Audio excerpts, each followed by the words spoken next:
How sweet it is. Eduardo Nunez tops Christopher Diaz-Velez in an epic. Eduardo Sugar Nunez entered his junior lightweight title defense Saturday in Los Mochis, Mexico, with just one loss and having stopped all but one of his vanquished opponents. Challenger Christopher Diaz-Velez, already a veteran of multiple world title fights, and having been a hard-luck loser in at least a couple of his 5 losses, was the sort of opponent against whom a belt holder could test his mettle. Both men knew what they were up against, but neither knew what they were getting into. In a brilliantly fought back-and-forth battle at Centro de Usos Multiples in Nunez's hometown, the title holder was pushed to the brink before earning a 12-round unanimous decision win over Diaz-Velez in what is sure to land on many Fight of the Year lists. The 28-year-old Nunez, now 29-1, 27 KOs, entered on an 18-fight winning streak, never faltering since losing his 6-rounder back in 2018 and most recently outpointing Masanori Rikishi for the belt in May in Japan. He was back in friendly confines in Los Mochis on Saturday with a 30-year-old Diaz-Velez, an American-born Puerto Rican now living in Orlando, Florida, daring to enter his home for yet another shot at a title after coming up short against Masayuki Ito in 2018 and Emmanuel Navarrete in 2021. The first round offered no hint of what was to come, as both fighters kept their distance through a sleepy introduction. In the second, Nunez finally broke the ice, firing off a couple of pilot combinations that mostly connected with gloves and forearms, but also prompted a return left-hand counter from Diaz-Velez. Still, it was mostly calculating, measure-taking, and quiet work for both fighters. Both fighters ventured into the pocket and let their hands go more willingly in the third. Diaz-Velez answered a Nunez flurry with a punishing overhand right that spun the title holder's head and bounced him off the ropes, drawing a gasp from the Los Mochis faithful. Nunez chewed it up and replied with a lead hook that caught Diaz-Velez mid-feint, swinging the crowd back to a state of delight. Now the fight was underway. A cartoonishly looping left hand from Nunez nearly screwed him into the canvas late in the round, forcing him off balance and leading to a slip call from the referee when the fighter brushed his glove on the ring surface. Nunez reprioritized his body work in the fourth, stabbing here and there with the jab, then opening up with combinations and working around his opponent's high guard. Diaz-Velez would land a sharp right hand here and there, but he planted his feet and took what was given him by Nunez, who increasingly found a range from which he could work in and out, blasting at Diaz-Velez midsection in bursts and then bailing out of range. Nunez piled up points and gradually chipped away at his opponent's defenses.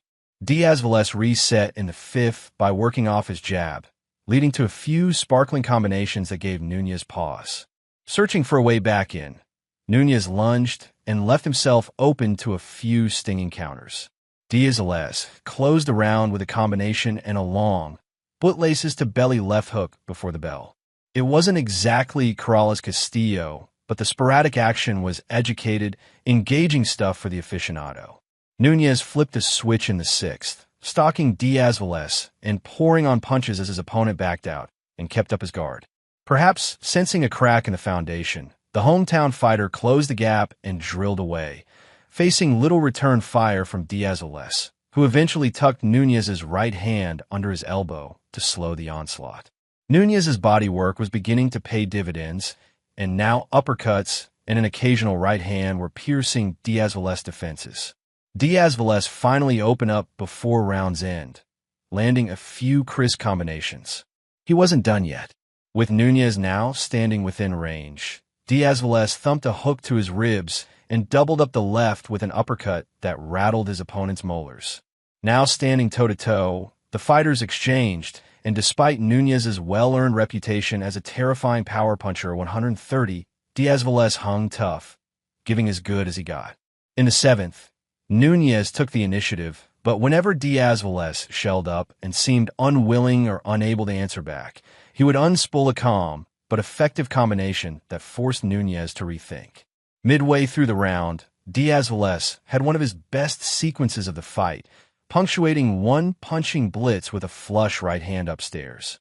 But during his follow-up, Nunez caught him with a right hand that landed awkwardly low on Diaz-Velez's neck, maybe even the shoulder, which sent him surging down and forward, glancingly touching his glove to the canvas. Diaz-Velez wasn't hurt, but the referee ruled it a knockdown as Centro de Uso's multiples erupted. The visitor momentarily pleaded his case, with no luck, but he immediately shook it off and waded back into the fray. After a quick 1-2, Nunez beat Diaz-Velez to the punch with a right hand to the temple, this time sending him down more conclusively, if not concussively. Again, Diaz-Velez was on his feet in no time, and again he briefly litigated with the ref, but he had no argument in this case, and the electrified Los Machos crowd knew it. A 10-7 round for Nunez would require a different approach from the challenger. In the 8th, Diaz-Velez began throwing caution to the wind, trading with Nunez and landing several clean shots along the way. But Nunez's combination of power, relentless punch volume, and active footwork put Diaz-Velez at a constant disadvantage, with a series of battles going to the challenger, but the war slowly being won by the man from Los Machos. Credit the rare resilience of Diaz-Velez, who not only failed to wilt, but seemed to draw energy from his ire. He threw blow for blow with Nunez, unflinchingly, to close round 8, planting a hook to his face and coaxing the first clinch from the belt holder on the night. The gradual erosion brought on by Nunez's power, however, finally began to show in the 10th, when early exchanges between the fighters were punctuated by a clean left hand from Nunez and then a clubbing right hand that truly wobbled Diaz-Velez for the first time. The challenger rose to meet the moment again, squaring up and unleashing a two-fisted attack, bullying Nunez against the ropes and landing a hammering body shot and a swooping right hand up top. Nunez backed him off with a right hand, but Diaz-Velez came back with one of his own that would have put down many lesser fighters. Nunez ate it without blinking. Back and forth they went, Diaz-Velez showing impossible reserves and Nunez continuing to pour leather into his body. The challenger opened a cut over Nunez's left eye, but still the title holder chopped away and after an untold number of unanswered body shots, lifted decibel levels at Centro de Uso's multiples to their highest point of the evening.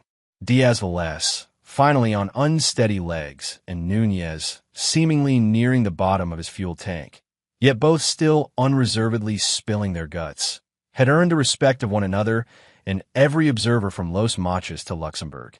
As the bell rang to start the 12th and final round, attendees rose to their feet, challenger and champion embraced at center ring, and each gave freely whatever remained to give away. It was the most active, if not the most technical,